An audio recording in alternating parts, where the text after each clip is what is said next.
Member for South West Coast. Thank you, Acting Speaker, and I rise to speak on the Drugs, Poisons and Controlled Substances Amendment Paramedic Practitioners Bill of 2024, which basically is a bill that amends the Drugs, Poisons and Controlled Substances Act in 1981 to allow a legal framework to be put around ambulance officers who want to upskill and become practitioners, a concept that we saw in the nursing world many years ago and has been quite a successful advantage to the system. So I absolutely think this is something we should be endorsing, and I look forward to talking with the ambulance officers as they do upskill and continuing my support for them, because I think they do an amazing job. Ambulance officers under extraordinary pressure do amazing work. They don't have often the system that I worked in around them of a hospital with everything coming out of the wall like oxygen and suction.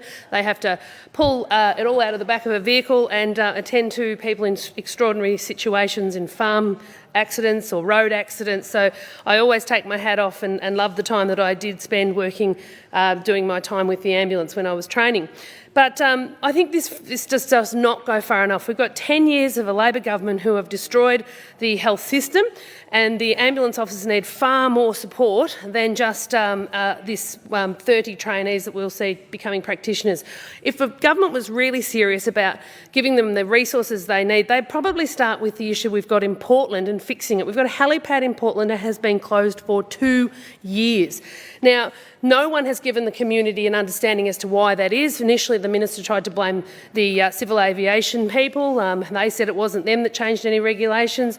I've asked for a risk assessment so that we can see as a community what the risk assessment looked like that actually resulted in this cessation of the helipad being used. And what we're seeing now is the ambulance officers having to go out to the airport and back, back and forth when the helicopter should be able to take off from the helipad at the hospital, as it has been doing previously for nearly 10 years. The people of Portland, they are not fools. They actually can see the yellow flashing lights and all the safety measures that are in place to make sure that the helicopter lands safely. So it's disrespectful, I think, to take away a helipad with no explanation. If there are more safety measures that need to be put in place, then the government can get on and do that. I've seen in other jurisdictions in other states where exactly the same situation exists, and yet the government in Queensland, for example, is backing in the contractors that the government employs, but our contractors here are not backed in by the Victorian Health Minister and the Labor government, so they are not able to land and feel they can do so with the government's backing. But what needs to take place should be supported by the government if there is some risk there, because right now this risk of not landing a helicopter on a helipad that was designed at the hospital to have helicopters land on it is actually putting patients at risk where they have been affected by trauma, which is often why you get a helicopter, major traumas, and time is critical. So it actually makes no sense. So the government needs to fix that. The community have waited long enough, and I call on the government to release that risk assessment and fix the issues that they see as a problem. If the government was really serious about helping the ambulance service, they would do far more in Warrnambool, where we have a situation that the people in the ambulance service, the officers in Warrnambool, we only have one MICA intensive care ambulance, and it's a sedan. So the paramedics are dispatched in a sedan, which is not able to put a patient in, limiting their ability to respond to emergencies that require a highly skilled team.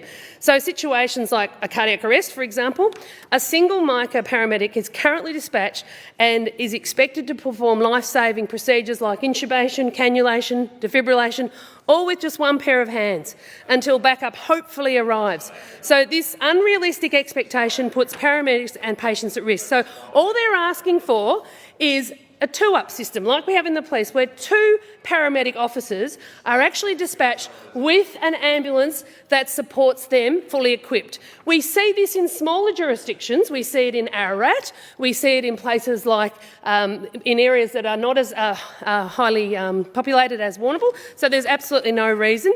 However, the government has just released their plan for the next 5 years, and Warrnambool is not going to be getting that MICA that they need for a two officers with their ambulance. And this also restricts the area from being able to train further MICAs, because we have situations where locals wanting to train have to go away. Now, one particular gentleman has a very sick child and his family can't have him in Geelong or Melbourne where he needs to be training because there's more than one MICA to be able to help supervise. Now, they can train in other jurisdictions around the state where they have the 2 MICAs with less populations. So unlike what the minister has shared with me in her rationale for him not being able to train locally like others have, it's simply because we haven't given Warrnambool the resources.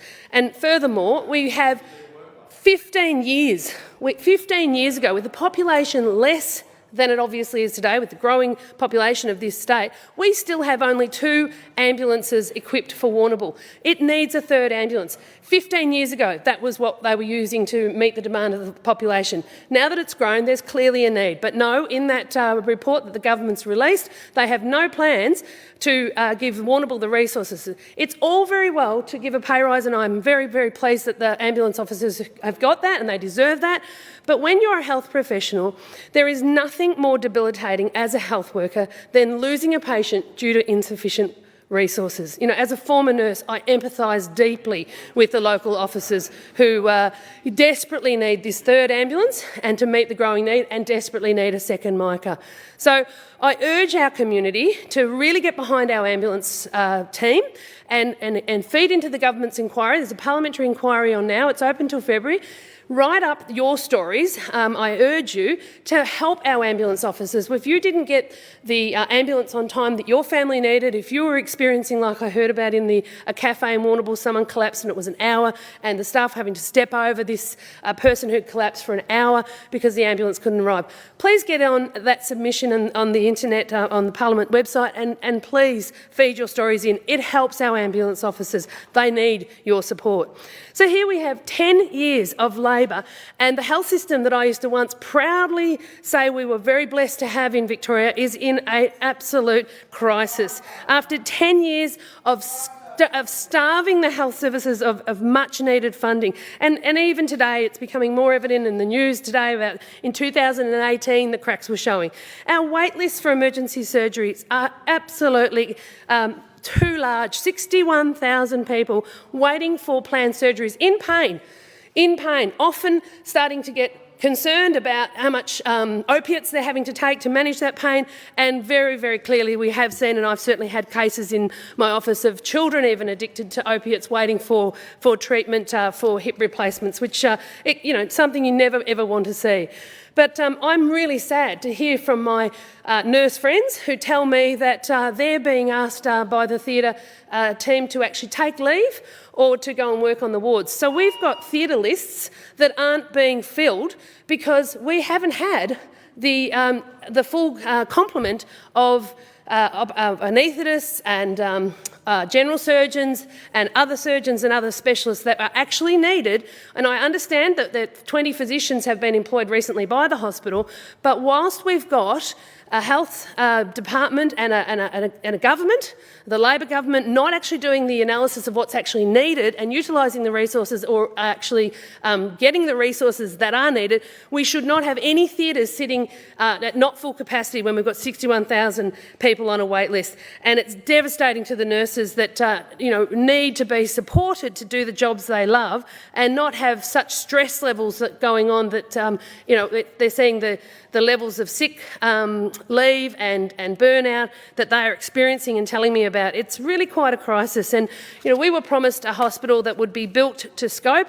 We waited years and years because we were told as a community that the right planning had to be done, and yet we find out recently after the Premier visits but doesn't say it because she's not game enough while she's there, and a week later they say no extra funds for Warrnambool Base Hospital because costs of building have gone up, so cut the scope. We're currently redesigning and having to cut out things like pathology and upgrades to parts of the hospital that were deemed necessary just a few years ago and are now not necessary.